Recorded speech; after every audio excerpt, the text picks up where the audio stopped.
¿Hay esperanza para una persona con el corazón rebelde? En el estudio de Zacarías 14 vamos a descubrir que sí hay esperanza. Aprendamos a meditar en la palabra. El capítulo 14 es una descripción de los acontecimientos relacionados con la segunda venida del Mesías.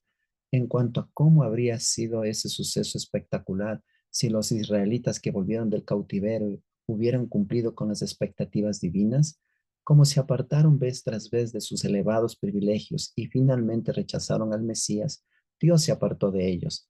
Ahora Él lleva a cabo sus propósitos mediante la iglesia cristiana.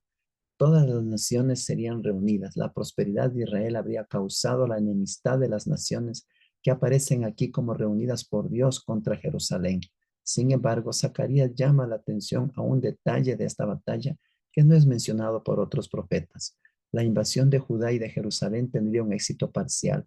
El residuo que no sería separado corresponde sin duda con los justos, los que pasaron por el fuego y fueron refinados, como se funde la plata. El propósito de permitir que el ataque tuviera un éxito parcial sería el de cortar a los pecadores de Sión, es decir, después del éxito parcial del enemigo y de la eliminación de los pecadores, quedan los justos. Este cuadro es paralelo al de Joel 3:16 y Ezequiel 38 del 18 al 23. Los versículos 4 y 5 describen los violentos cambios físicos en la superficie de la tierra que acompañarían a la intervención divina para destruir a las naciones enemigas. El cuadro detallado corresponde con los sucesos que habrían ocurrido si Jerusalén hubiera permanecido para siempre. Algunas cosas se cumplirán cuando la Nueva Jerusalén descienda al fin de los 1000 años. Sin embargo, no se deben aplicar así todos los detalles. El versículo 5 hace referencia al terremoto de Amós 1:1. Además, predice la venida de Cristo con los santos si Israel hubiera aceptado el Mesías. Se predice también un cambio en las condiciones climáticas. Desaparecerían las agotadoras heladas. Sería un día único o quizás continuo. En su aplicación al futuro se cumple con la declaración: allí no habrá noche. Las aguas vivas que salen de Jerusalén del versículo 8 es una profecía paralela con Ezequiel 47 del 1 al 12, en donde se describe las condiciones que podrían haber existido. Y Jehová será rey sobre toda la tierra. Expresa el acontecimiento culminante que anticipaba con anhelo los antiguos profetas y los justos. Si la nación hubiese continuado cumpliendo su destino divino, la ciudad habría permanecido para siempre. En el versículo 12, el profeta vuelve a ocuparse de la suerte de las naciones atacantes de Jerusalén. Los atacantes sufrirían el flagelo de una terrible plaga extraordinariamente rápida en su destructividad. La plaga crearía un estado de frenesí y de pánico que resultaría en un exterminio mutuo. Aunque Yahvé luchaba por Jerusalén, el pueblo también tenía una parte que desempeñar, como dice el versículo 14, peleará en Jerusalén. La plaga que cayó sobre los hombres del versículo 2 y 13 también caería sobre las bestias de carga de los enemigos y sobre su ganado. El propósito de la bendición divina sobre Israel era dar una demostración de lo que Dios estaba dispuesto a hacer por todas las naciones, intimidados por los sucesos recientes y seguros de la buena disposición de Dios para aceptar el culto de todos los hombres. Los sobrevivientes de las naciones atacantes buscarían al Dios de Israel y subirían año tras año para rendir culto en Jerusalén. Zacarías describe una etapa en la restauración preliminar al fin del tiempo de gracia y la erradicación final del pecado y de los pecadores, tal como habrían sucedido las cosas si los judíos hubiesen sido fieles. El profeta describe una etapa preliminar de la restauración completa de la tierra. Todavía habría peligro de rebelión y los que se sintieran inclinados a rebelarse se les advierte el castigo resultante. El versículo 18 menciona a Egipto debido a su larga historia de rebelión contra Dios, o sencillamente como una ilustración de lo que ocurre con todas las naciones. Sin duda, habría estado entre las naciones atacantes de Jerusalén y entre sus sobrevivientes habría entonces algunos que fueran adoradores de Jehová. La tierra de Egipto dependía del Nilo para su riego. La falta de lluvia en las fuentes del río hubiera significado un completo desastre económico para la nación.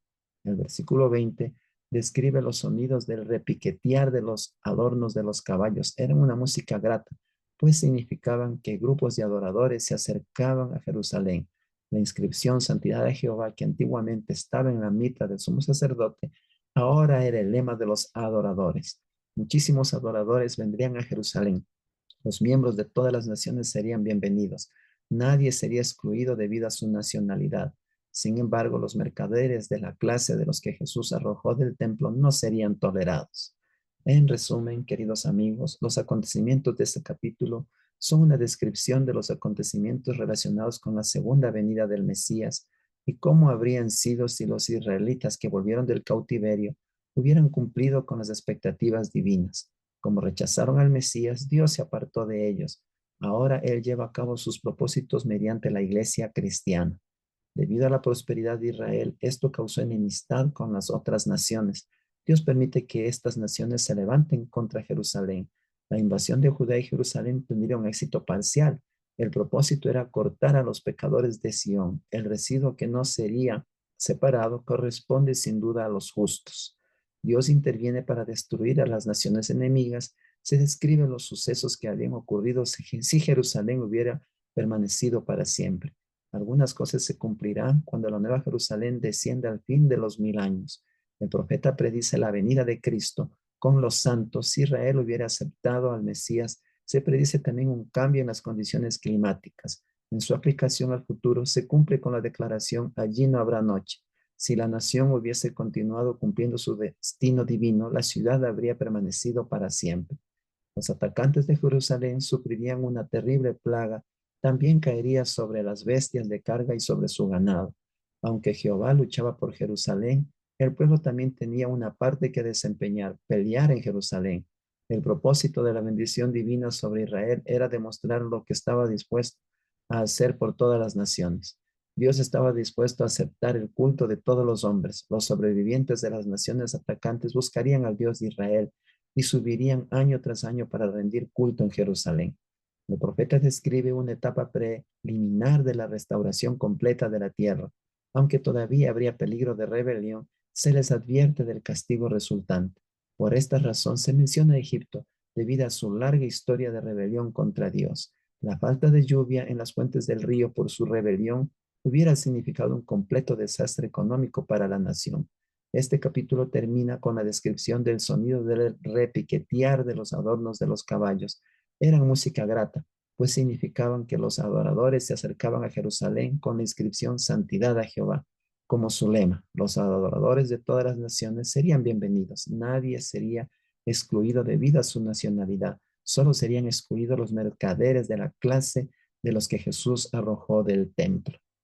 Vamos, queridos amigos, a nuestra guía. Aprendamos a meditar la palabra. Vamos a sacar las lecciones y las conclusiones y aplicaciones para nuestra vida. Con la lectura de hoy aprendí que Dios es un Dios de amor, busca a sus hijos usando todos los medios necesarios para ser aceptado. Aprendí también que Dios puede transformar nuestras vidas dándonos una nueva oportunidad. Aprendí que Dios quiere esto de mí. Dios quiere que lo acepte de todo corazón y le corresponda con una vida de obediencia. A Dios no le agrada que suframos las consecuencias de la rebelión. También hemos estudiado el capítulo 26 del libro Mayordomo Eficaz, robando a Dios el servicio legítimo. Un resumen: Dios quiere que sigamos los pasos de Jesús, tener una vida de servicio y no de descuido por las personas que necesitan un mensaje de salvación. Vamos, queridos amigos, a inclinar el rostro para orar. Te agradecemos, Padre, por el mensaje del día de hoy. Gracias por ayudarnos y guiarnos para no ser rebeldes, sino receptivos, sino aceptar, Señor, la propuesta tuya de salvación y vida eterna, que sintamos tristeza por nuestros errores, nuestros pecados, que te busquemos a ti, Señor, para poder ser usados, para que uses lo que tú nos, para poder usar lo que nos das, nos confías, los dones, los talentos, los recursos, Señor, para la predicación, para el avance de tu obra y para el apresuramiento de tu venida. Te lo pedimos y te lo agradecemos en el nombre de Jesús. Amén.